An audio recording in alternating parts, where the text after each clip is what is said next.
Anh em làm quân sư tình yêu, kết quả lại bất ngờ thành đôi với Hoa Khôi. Tưởng chừng là tình yêu của anh em, thực chất là cuộc đấu trí của hai quân sư. Kết quả hai người kia còn chưa nắm tay. Hai quân sư là tôi và cô ấy đã thành đôi rồi.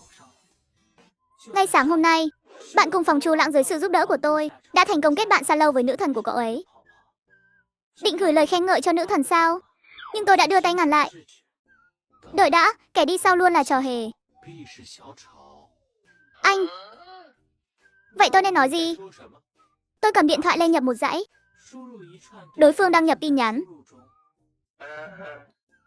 Không phải là ca. Anh gửi như vậy có phải hơi kỳ lạ không? Cậu hiểu gì chứ? Tôi gửi tin nhắn này đi. Không chỉ có thể khơi gợi sự tò mò của đối phương, mà còn nắm thế chủ động. Còn có thể tránh cho cậu những lời lẽ ngớ ngẩn như chào buổi tối. Đánh lạc hướng, ném đá dò đường. Nếu đối phương tò mò, hỏi cậu có phải điện thoại bị lỗi không? Vậy chẳng phải thế chủ động đã nằm trong tay chúng ta rồi sao?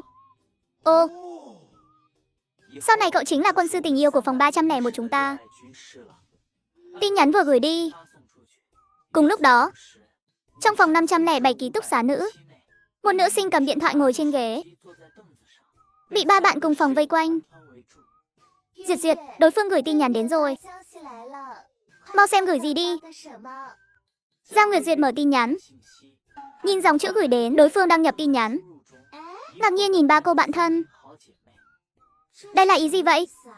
Chẳng lẽ điện thoại của cậu ta bị lỗi rồi?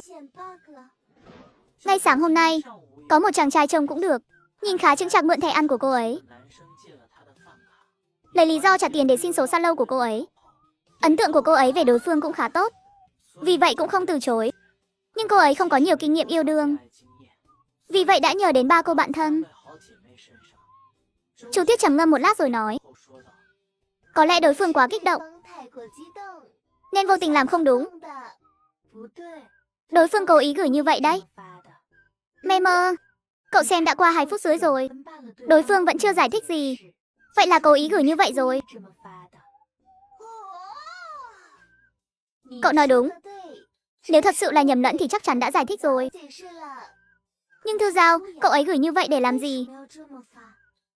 Đây là cao thủ. Trong xã hội bây giờ ai cũng biết. Sau khi kết bạn với nhau, lời chào mở đầu rất quan trọng. Cái gọi là xin chào, kẻ đi sau luôn là trò hề. Cậu ta trực tiếp gửi một tin nhắn hệ thống như vậy, chính là để khơi gợi sự tò mò của Nguyệt Duyệt. Một thao tác đơn giản. Đánh lạc hướng, trực tiếp biến bị động thành chủ động. Người này không đơn giản. Giang Nguyệt Duyệt nghe vậy cảm thấy khó tin. Nhưng cậu con trai đó trông không giống người nhiều tâm cơ mà. Chẳng lẽ đúng là người không thể nhìn mặt mà bắt hình dong? Không, cậu có nghĩ đến chuyện này không? Cậu có chúng ta bày mưu tính kế cho. Chẳng lẽ người ta lại không có sao? Hesi, đúng vậy, đối phương cũng ở cùng 4 người. Rất có thể là đã cùng nhau nghiên cứu, mới nghĩ ra cách mở đầu như vậy. Trương Hiểu Vũ đứng bên cạnh nghe thấy vậy, trên mặt lộ rõ vẻ phấn khích. Thú vị, thú vị. Hừ, chúng ta cứ so tài với bọn con trai xe mai giỏi hơn. Xe mai nắm thóp được ai trước? Vậy tôi nên trả lời cậu ta thế nào? Cứ trả lời một câu xin chào, rồi xem đối phương sẽ nói gì. Ê, cậu không phải nói xin chào là hạ thấp kẻ đi sau sao? Đối phương dùng một tin nhắn hệ thống, ném đá dò đường, lấy tĩnh chế động. Vậy chúng ta cứ trả lời một câu, giả vờ không biết, lùi một bước để tiến 3 bước, xem đối phương sẽ có phản ứng gì. Thấy Thẩm Thư Giao phân tích rất có lý, Giang Nguyệt Duyệt cũng không do dự nữa, trực tiếp gửi một câu xin chào, trở lại ký túc xá nam. 3 người sau khi thấy tin nhắn đều ngơ ngác. Xin chào, kẻ đi sau, đây là trò hề mà. Không, đây là cao thủ. Nếu là thừa tướng thì sao lại nói vậy? Cô ấy gửi như vậy, chắc chắn là muốn xem phản ứng của Lãng Tử. Nếu bây giờ trả lời tin nhắn bình thường, rất có thể sẽ bị trừ điểm ấn tượng, bởi vì người ta đã bắt đầu bằng kẻ đi sau rồi. Cậu giả vờ không biết, chẳng phải là ngầm thừa nhận cậu ta là kẻ đi sau sao? Đàn ông chúng ta tuy không thể làm mềm cậu, nhưng cũng không thể làm khúc gỗ. Ách cần có vẫn phải có. Phải biết quan tâm đến đối phương, thể diện. Vậy thì trực tiếp trả lời một câu cậu không phải kẻ đi sau. Trực tiếp nói rõ cho cậu ta. Đơn giản, thô bạo. Anh muốn để Lãng Tử xuất chiêu vệ sĩ à? Chết vì trong sạch à? Lúc này Chu Lãng chỉ cảm thấy đầu óc rối bời. Cái này khó quá. Sao theo đuổi một cô gái lại có nhiều quy tắc ngầm như vậy chứ? Vậy tôi nên trả lời thế nào? Thực ra giải thích trực tiếp hay gián tiếp đều không tốt. Chỉ cần cậu trả lời một câu xin chào. Những thứ khác không cần nói nhiều. Đối phương đã muốn xem thái độ của cậu đối với cậu ta và không tiếc dùng đến chiêu kẻ đi sau. Vậy chúng ta cứ đáp lại bằng chiêu kẻ đi sau. Cậu nguyện làm kẻ đi sau, tôi cũng vậy. Hoàn toàn tránh được vấn đề trả lời thế nào cũng sai. Con có thể nhân cơ hội trêu chọc trái tim cô ấy nữa đấy. Đánh dấu, thưa tướng. Trong ký túc xá nữ. Nhìn tin nhắn trả lời. Ba nữ sinh đều đồng thanh. Lần này tôi hiểu ý cậu ta rồi. Cậu ta đã nhìn ra là đang thăm dò. Cậu ta biết trả lời thế nào cũng không thích hợp, nên cũng trả lời một câu xin chào, thể hiện ý muốn cùng nhau làm kẻ đi sau. Như vậy sẽ không ai cảm thấy ngại ngùng nữa. Chiêu này của thật cao tay. Tôi còn có chút cảm động đấy. Giang Nguyệt Diệt và Trương Hiểu Vũ cũng đồng loạt gật đầu. Đều cảm thấy ếch của đối phương thật sự cao. Cho dù biết là cố ý, nhưng họ vẫn có chút rung động. Nhìn thấy đối phương trong nháy mắt mất 3 người. Thẩm Thư Giao lập tức nói. Đừng vội cảm động. Cao thủ của đối phương không phải dạng vừa đâu. Lời này có lẽ là quân sư của đối phương nói. Bây giờ đã dao động thì hơi sớm. Câu trả lời này của thật ổn. Hiện tại coi như hòa. Vậy tiếp theo chúng ta phải giành lại thế chủ động. Bây giờ cậu cứ trả lời một câu cậu là ai. Trả lời như vậy vừa hợp lý lại vừa nắm được chủ động. Để đối phương tưởng rằng cậu không biết. Cậu ta chính là người hôm nay tìm cậu để xin số xa lâu. Khiến cậu ta cảm thấy sốt ruột. Như vậy có lẽ sẽ khiến cậu ta lộ sơ hở. Nghe xong phân tích của cậu ấy, 3 người đồng loạt giơ ngón tay cái. Chiêu này sâu quá. Quân sư. Trong ký túc xá nam, tin nhắn vừa hiện lên. Chu Lãng lập tức bấm vào xem. Nhìn tin nhắn trả lời mà ngơ ngác. Lão Lạc, cậu ta lại hỏi tôi là ai. Cậu ta nhanh vậy đã quên rồi sao? Hơn nữa, trong thông tin yêu cầu kết bạn tôi còn cố ý ghi rõ. Chính là người sáng nay tìm cậu xin số xa lâu mà. Chẳng lẽ hôm nay không chỉ có một mình tôi kết bạn với cậu ta? Đối phương một câu cậu là ai? Trực tiếp khiến Chu Lãng mất hết phòng bị. Nhìn bộ dạng ủ rũ, lo lắng của Chu Lãng. Tôi. Cậu có thể có chút tiền đồ không? Có lẽ trước đây chúng ta đều nghĩ sai rồi. Đối phương chắc chắn không chỉ có một cô gái. Họ có quân sư. Hơn nữa thủ đoạn vô cùng cao minh. Một câu nói đơn giản, ẩn chứa sát khí.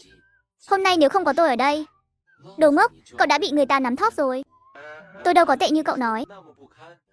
Cậu còn dám cãi à? Vừa nãy nếu không phải Lão Lạc giải thích rõ ràng.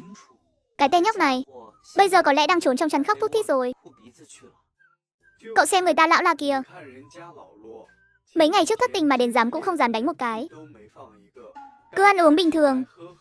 Hơn nữa còn có thể dạy cậu yêu đương. Cái thằng nhóc này đúng là không biết khơi đúng chỗ.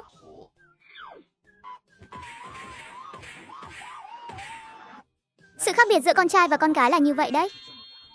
Con gái thất tình, chị em bạn bè an ủi đủ kiểu. Người khóc cùng thì khóc cùng. Con trai thất tình, mấy thằng bạn cùng phòng tốt của tôi. Suýt chút nữa thì tối đó mở tiệc ca múa nhạc ăn mừng.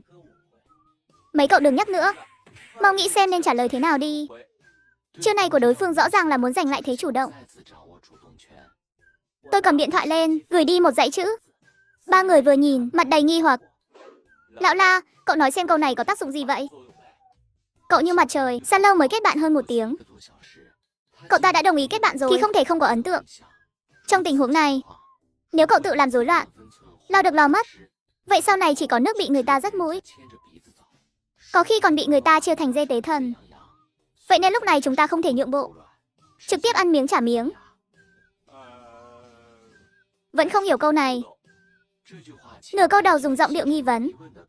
Trực tiếp bày tỏ ý định của cậu chính là nhắm vào Giang Nguyệt Diệt.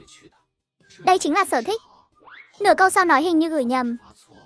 Tự mình trả lời mình, không đợi đối phương giải thích. Như vậy cũng có thể ngầm thể hiện một khả năng. Thực ra cậu cũng kết bạn không chỉ một cô gái, nên mới gửi nhầm.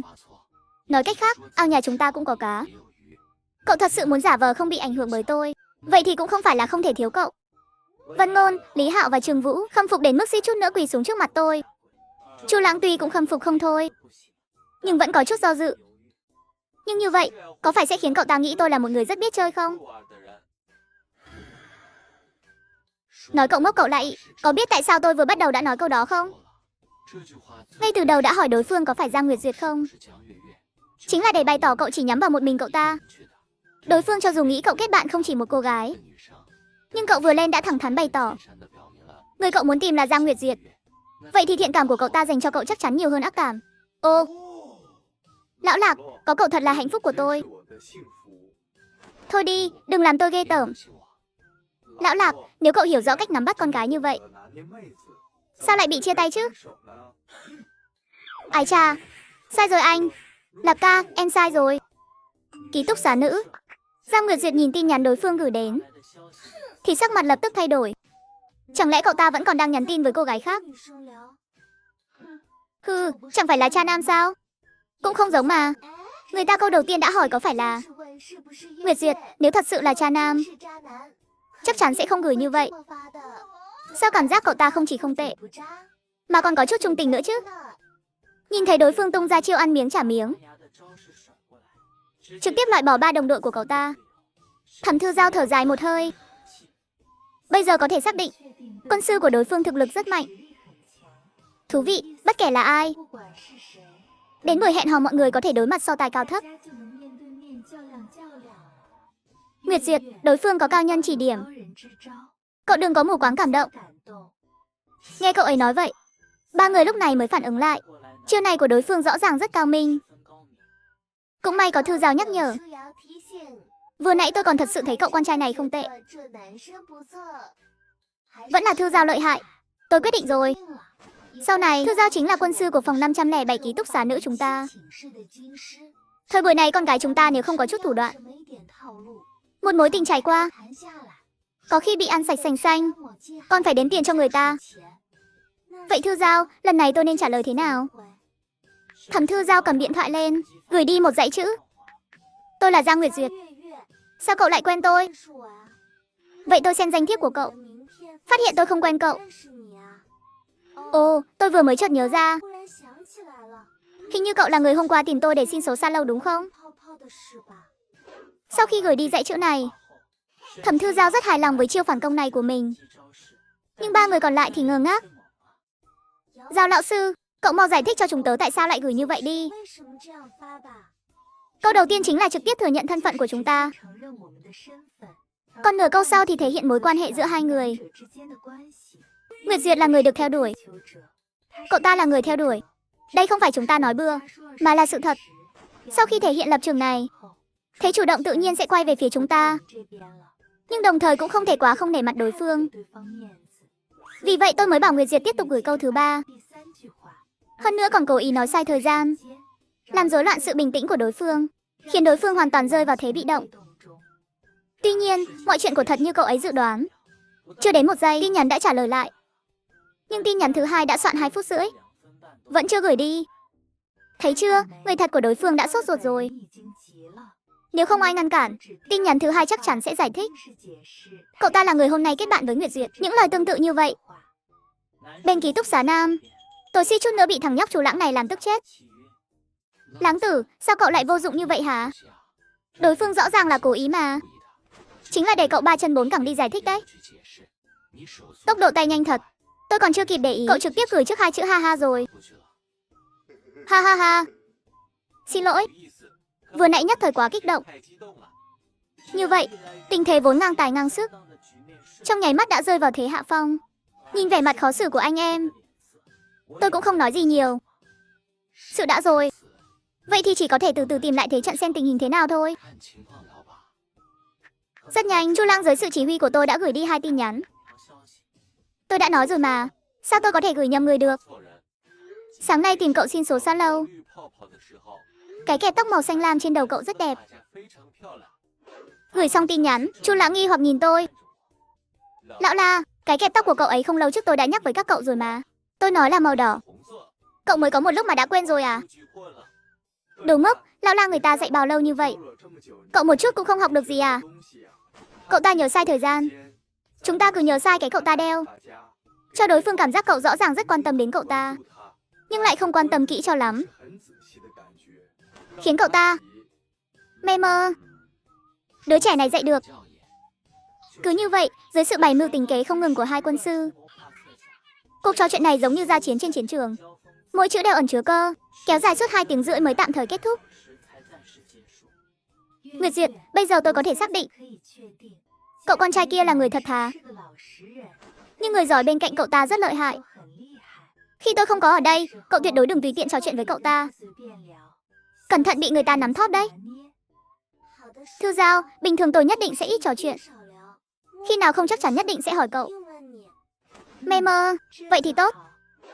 Lãng tử, bây giờ tôi có thể xác định Giang Nguyệt Duyệt kia chính là một cô gái xinh đẹp. Nhưng bên cạnh cô ấy có cao thủ hỗ trợ. Bình thường cậu đừng có trò chuyện lung tung, nếu không với trình độ của người ta. Không bao lâu nữa, cậu sẽ trở thành cái loại ngày nào cũng đưa bữa sáng. Còn bị người ta chê là đến muộn, đúng là đồ ngốc. Lão Lạc, cậu yên tâm. Lời dặn dò của Mỹ Lệ tôi nhất định không bỏ qua. Nhất định sẽ nhịn. Mê mơ, vậy thì tốt.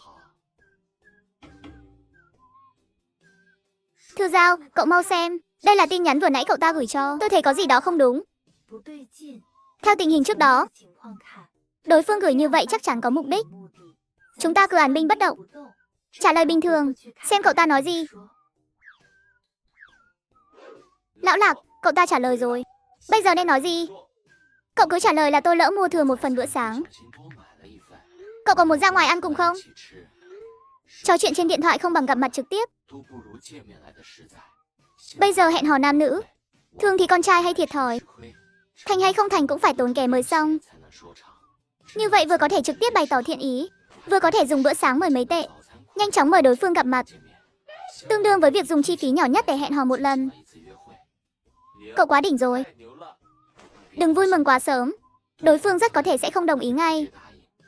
Quả nhiên như tôi đã nói. Giây tiếp theo tin nhắn đến. Tôi hơi mệt, muốn ngủ thêm một lát rồi mới đến căng tin. Đi bộ đến đó hơi xa. Ý này rất rõ ràng, chính là muốn chúng ta mang bữa sáng đến dưới lầu ký túc xá của cậu ta. Vừa không từ chối thẳng thừng, vừa cho cậu cơ hội mời cậu ta ăn sáng. Như vậy cho dù nhận cũng không tính là hẹn hò. Cao thủ à, vậy bây giờ tôi đi đưa cho cậu ta đây. Không được đi. Bày tỏ thiện ý thì được, nhưng mua bữa sáng rồi còn phải mang đến.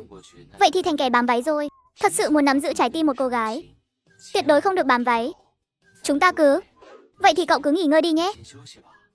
Đơn giản thô bạo, vừa giữ được tôn nghiêm, vừa không thất lễ lại có lý. Thấy câu trả lời như vậy, mấy cô gái trong lòng đều vô cùng khâm phục đối phương. Đối phương quả thật rất lợi hại. Con gái thường bị hấp dẫn bởi sự quyến rũ, chứ không phải sự chiều chuộng không có điểm dừng. Lần giao chiến này, đối phương thắng một bậc. Nhưng Thẩm Thư Giao không hề cảm thấy nản lòng, ngược lại càng thêm hưng phấn. Trong lòng đã mong chờ trận giao chiến tiếp theo. Nhưng đây là hạnh phúc của bạn thân. Cô không thể vì tò mò mà bỏ qua cảm xúc của Giang Nguyệt Duyệt. Nguyệt Duyệt, cậu nói thật đi. Rốt cuộc cậu có cảm giác gì với cậu con trai đó không? Giang Nguyệt Duyệt ngượng ngùng, gò má hơi ửng đỏ. Cái đó, các cậu biết tớ mà. Tớ thích người trưởng thành hơn một chút. Ấn tượng đầu tiên cậu ấy mang lại cho tớ cũng không tệ. Vậy thì được rồi. Nếu đã như vậy, chúng ta phải nghĩ đến chuyện để hai cậu gặp nhau rồi. Dù sao trên mạng đấu trí thế nào cũng phải xem thực chiến. Bọn họ không phải muốn gặp mặt sao? Chúng ta cứ cho cậu ta cơ hội này. Đến lúc đó tôi phải xem cho kỹ. Quân sư của đối phương rốt cuộc có bản lĩnh gì để lật ngược thế cờ.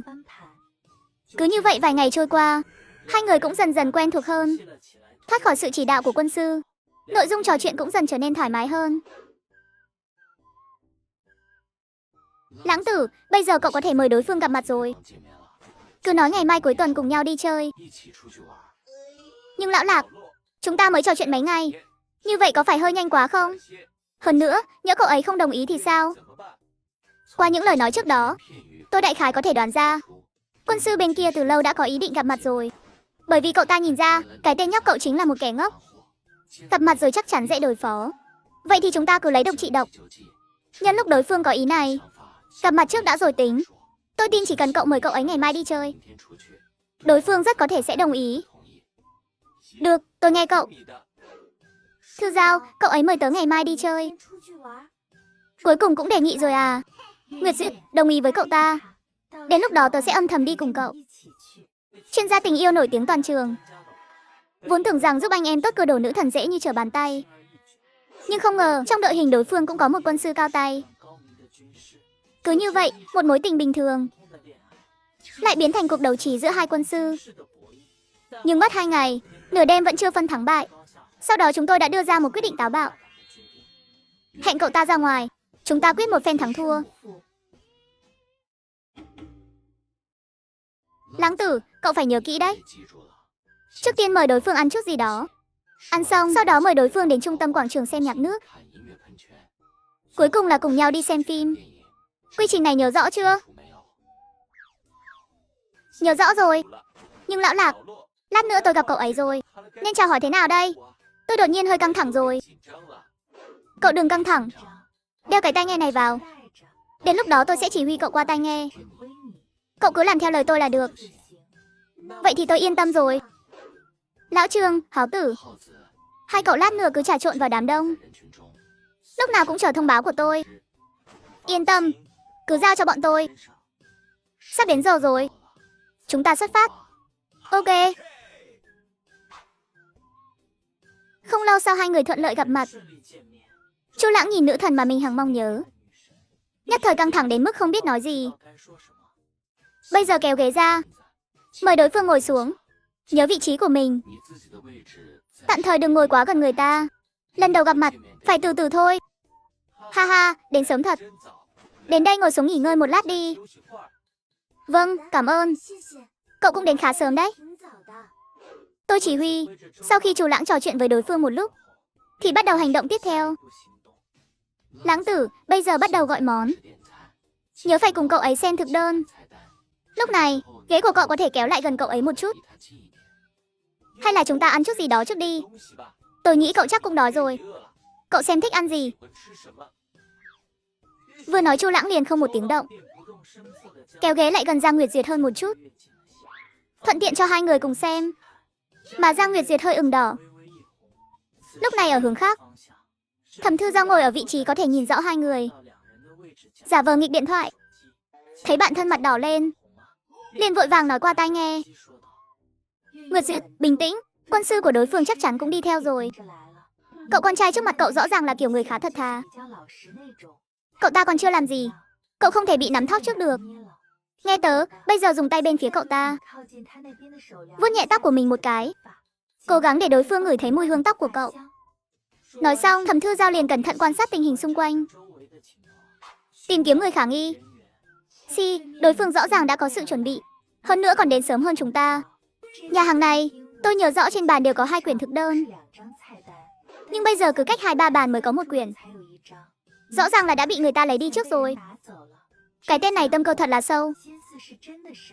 Những chi tiết nhỏ nhặt như vậy cũng làm tốt. Mặt khác, Giang Nguyệt Duyệt im lặng vuốt nhẹ mái tóc của mình. Một làn hương thoảng qua. Chu Lãng ngồi bên cạnh cậu ta ngửi thấy mùi hương, lập tức cả người ngơ ngác. Thật sự là gặp phải đối thủ rồi. Quân sư của đối phương có chút bản lĩnh.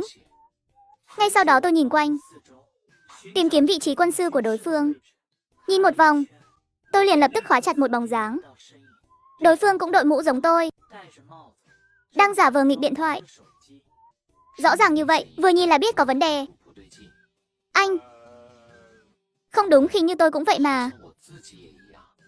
Quả nhiên giây tiếp theo đối phương cũng chú ý tới tôi. Hừ, kệ cậu ta. Thấy thì cứ thấy thôi. Đột nhiên, Giang Nguyệt Duyệt và Chu Lãng đồng loạt khựng lại. Nếu họ cùng nghe âm thanh từ tai nghe của mình, sẽ phát hiện ra 2 tiếng thở dài giống hệt nhau. Đợi đến khi hai người ăn uống no nê, tôi thấy thời gian cũng gần đến, liền nói với Chu Lãng, Lãng tử, bây giờ mời đối phương đi xem nhạc nước đi. Bên đó sắp có hoạt động rồi. Chu Lãng nghe thấy chỉ thị của tôi, lập tức mời Giang Nguyệt Duyệt đến trung tâm quảng trường. Rất nhanh hai người liền cùng nhau đứng dậy đi ra ngoài. Bên kia, Thẩm Thư Giao nghe nói đi xem nhạc nước, lập tức hiểu ra ý đồ của chúng tôi. Về điểm này, cậu ta đã sớm phái Chu Tuyết và Trương Hiểu Vũ đi dò la rồi. Thư Giao, hôm nay không chỉ có pháo hoa, còn có một hoạt động bất ngờ. Lát nữa khi nhạc nước bắt đầu, người dẫn chương trình sẽ trực tiếp chọn ra một cặp tình nhân để biểu diễn ngẫu hứng. 2 người sẽ được diễn viên kéo lên kiệu hoa ngồi cùng nhau. cô gái sẽ bị che khăn voan. Nhưng việc chọn diễn viên là ngẫu nhiên. Chúng ta không thể kiểm soát được. Thẩm Thư Giao sau khi xem tin nhắn không phản đối. Bởi vì cậu ta nhìn ra được từ phản ứng của bạn thân. Nguyệt Duyệt đối với cậu con trai đó, độ hảo cảm ngày càng tăng lên. Không phản đối thì không phản đối. Nhưng tình báo vẫn phải điều tra một chút. Không thể để đối phương dắt mũi được. Rất nhanh tôi đã đến quảng trường nhạc nước. Nhưng hôm nay người đặc biệt đông. Chỉ cần hơi lơ đãng một chút, hai người Chu Lãng đã không thấy đâu. Để tìm được vị trí của hai người Chu Lãng, tôi chen về phía rìa sân khấu kịch. Nhưng điều tôi không biết là bên kia cũng có một bóng dáng chen đến rìa sân khấu. Màn biểu diễn còn 1 phút nữa là bắt đầu. Sao lại không tìm thấy hai người họ chứ? Hôm nay chúng ta sẽ biểu diễn một cặp tình nhân thời cổ đại vô tình bị bắt lên kiệu hoa. Vì vậy sẽ chọn ngẫu nhiên khán giả tại hiện trường để tăng tính chân thực. Thời gian còn lại 10 giây cuối cùng. Xin mời các cặp tình nhân có ý định tham gia tiến lên một bước. Đây là cơ hội lãng mạn khó cầu đấy nhé. Lời người dẫn chương trình vừa dứt, vô số cặp tình nhân chen nhau tiến về phía sân khấu. Khi đám đông ngày càng náo nhiệt, tôi ở rìa sân khấu bị ép lùi vào trong. Lùi mãi, đột nhiên phát hiện có một cô gái rất xinh đẹp. Tình hình cũng chẳng khác tôi là bao. Cũng bị ép lùi về phía sau mãi. Bởi vì lúc này không đội mũ, cả hai đều không nhận ra đối phương. Ngay khi hai chúng tôi bị ép đến mức lưng chạm lưng, người dẫn chương trình liền chỉ tay về phía hai chúng tôi. Nam nữ chính của chúng ta đã sẵn sàng. Màn hay bắt đầu.